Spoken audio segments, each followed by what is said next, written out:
The 21st of February, 1965, 3:05 p.m. The Audubon Ballroom was silent, except for the sound of gunpowder smoke drifting toward the ceiling.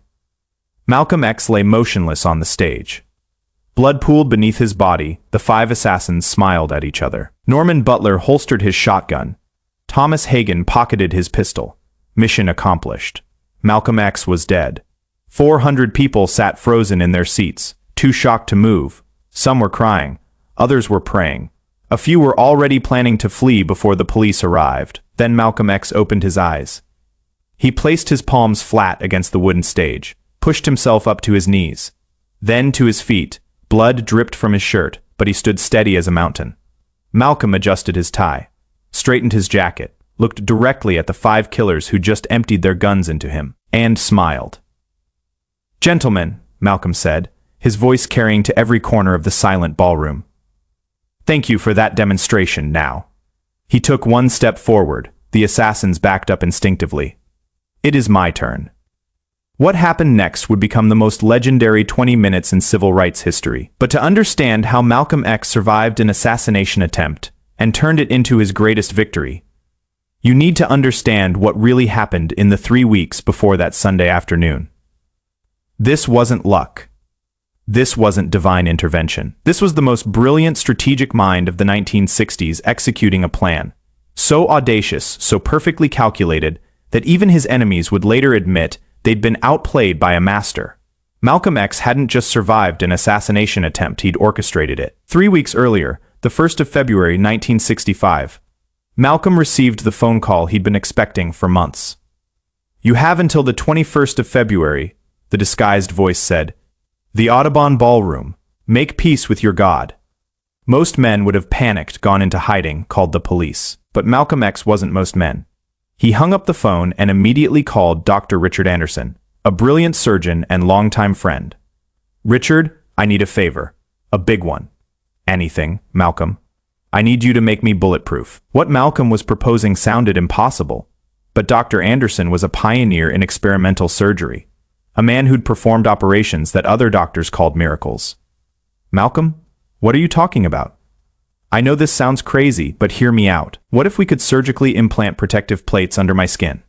Something that could stop bullets but wouldn't show through my clothes." Dr. Anderson was quiet for a long moment. "Theoretically, it is possible. Titanium plates, thin enough to be flexible, strong enough to stop small caliber rounds. But Malcolm, the surgery would be incredibly dangerous and painful." "More dangerous than getting shot by 5 assassins?" Point taken. Over the next 2 weeks, while the Nation of Islam was planning Malcolm's murder, Malcolm was planning something even more audacious. He was planning to survive it. Dr. Anderson worked in secret, designing custom titanium plates that would protect Malcolm's vital organs: chest, back, abdomen. The plates were thin as paper, but stronger than steel. And most importantly, they were virtually undetectable under clothing. The 15th of February, 6 days before the assassination, Malcolm underwent the surgery in Dr. Anderson's private clinic. 4 hours of precise work, implanting protective armor directly beneath Malcolm's skin. When Malcolm woke up, Dr. Anderson was studying X-rays. "It worked perfectly. You are literally bulletproof now. Small caliber rounds won't penetrate." "But Malcolm, what?" "This will only work once. The impact trauma alone could kill you. And if they use high-caliber weapons," Malcolm smiled. "They won't. I know exactly what weapons they're planning to use." Because Malcolm had done something even more audacious than making himself bulletproof. He'd infiltrated his own assassination plot. Captain Joseph X, Malcolm's oldest friend in the Nation of Islam, thought he was secretly warning Malcolm about the planned attack. He had no idea Malcolm was recording every conversation. "5 men," Joseph whispered during their meeting on the 17th of February. Norman Butler, with a shotgun, loaded with small-caliber buckshot. Thomas Hagen with a .32 pistol. 3 others with .38 revolvers. "They're planning to make it look spontaneous, but it is all choreographed." Malcolm nodded thoughtfully. "Where will they position themselves?" Norman in the 3rd row center, Thomas in the back left, the others scattered throughout the audience. What Joseph didn't know was that Malcolm was memorizing every detail, planning his response to each shooter's position. The 20th of February, the day before the assassination, Malcolm made his final preparations. He met with Mike Wallace, the CBS reporter who'd interviewed him dozens of times. "Mike, I need you to be at the Audubon tomorrow, with cameras." "Malcolm, what is going on?" "Something historic. Something that will change everything. But I need you to promise me something. No matter what you see, keep filming. No matter how bad it looks, don't stop the cameras." Wallace agreed, confused but trusting Malcolm's instincts. Next, Malcolm called a secret meeting with someone who would shock everyone. Agent Robert Peterson from the FBI. They met in an abandoned warehouse in Queens. Peterson thought he was meeting a desperate man looking for protection. Malcolm knew he was creating the perfect witness. "Agent Peterson, tomorrow you are going to witness something extraordinary. I want you there watching, recording everything." "Malcolm, if you know about a threat against your life, we can protect you." Malcolm laughed. "I don't need protection from them. They need protection from me." He handed Peterson a sealed envelope. "Open this tomorrow, after everything happens. It contains evidence that will destroy everyone involved in the conspiracy against me. Everyone who planned it. Everyone who sanctioned it. Everyone who stayed silent." Peterson took the envelope, still confused. "And Agent Peterson, when you see what happens tomorrow, remember this. I didn't survive by accident. I survived by design." The 21st of February, 1965, the Audubon Ballroom. Malcolm arrived early, wearing a specially designed shirt that would conceal the titanium plates while allowing maximum mobility. He'd spent weeks practicing his movements, learning how to fall convincingly while protecting his implants. The crowd gathered 400 people, just as Malcolm had expected. Hidden among them were the 5 assassins, positioned exactly where Captain Joseph had said they'd be. But also hidden in the crowd were people the killers didn't know about. Mike Wallace's camera crew, FBI agents, civil rights leaders Malcolm had personally invited, and Dr. Anderson standing by with medical equipment in case something went wrong. Malcolm had turned his assassination into the most watched political theater in American history. 3:05 p.m. Malcolm took the stage. "As-salam, alaikum, brothers and sisters," he began, looking directly at Norman Butler in the third row. That is when Butler stood up, right on schedule. "Get your hands out of my pockets," he shouted, creating the distraction they needed. Chaos erupted. The 5 assassins drew their weapons. Malcolm didn't try to run, didn't try to hide. He stood at the podium, arms spread wide, making himself the perfect target. "Do it," he said quietly. "Show them who you really are." The gunshots came in sequence, Norman's shotgun first. 5 rounds of buckshot aimed directly at Malcolm's chest. The impact knocked him backward, but the titanium plates absorbed every pellet. Thomas Hagen's pistol next, 3 shots to the torso. Again the plates held. The 3 other assassins fired their revolvers, multiple rounds, all center mass.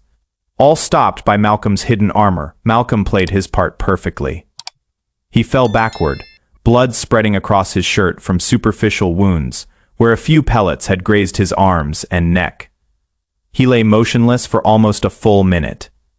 The assassins approached the stage to confirm their kill. That is when Malcolm opened his eyes. The look on their faces was pure terror. They just emptied their weapons into a man who was now standing up, brushing off his jacket, and smiling at them. "Gentlemen," Malcolm said, his voice amplified by the microphone that was still working. "Thank you for that demonstration. You've just proved something very important to everyone in this room." He looked out at the 400 stunned audience members. "You've proved that the Nation of Islam is willing to murder in cold blood. You've proved that they send assassins to silence anyone who tells the truth, and you've proved that they're cowards who attack unarmed speakers." Malcolm reached into his jacket. The assassins tensed, thinking he was going for a weapon.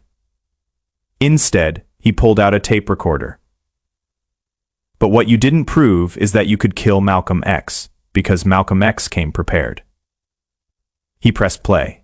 Captain Joseph's voice filled the ballroom, clearly detailing the entire assassination plot. Names, dates, weapons, positions, everything. The assassins tried to run, but FBI agents were already blocking the exits. Mike Wallace's cameras were recording everything. The evidence was overwhelming and undeniable. Malcolm wasn't done. Now, he said, his voice growing stronger, let me tell you what is going to happen next. He opened Agent Peterson's envelope and pulled out a thick stack of documents. These are bank records showing payments from Elijah Muhammad to known criminals. These are photographs of Nation of Islam leaders meeting with organized crime figures. These are audio recordings of federal agents discussing ways to eliminate civil rights leaders. The crowd was mesmerized. This wasn't just surviving an assassination attempt. This was a complete destruction of everyone involved in the conspiracy. But most importantly, Malcolm said, holding up a final document, this is a signed confession from someone very close to Elijah Muhammad. Someone who has been recording conversations for the FBI for months. Someone who has been documenting every illegal order, every violent plan, every corrupt deal. He looked directly at the captured assassins. Your boss didn't just order my death. He has been working with the federal government to eliminate black leadership across America, and now, thanks to your failed assassination attempt, the whole world will know. What happened next was swift and brutal.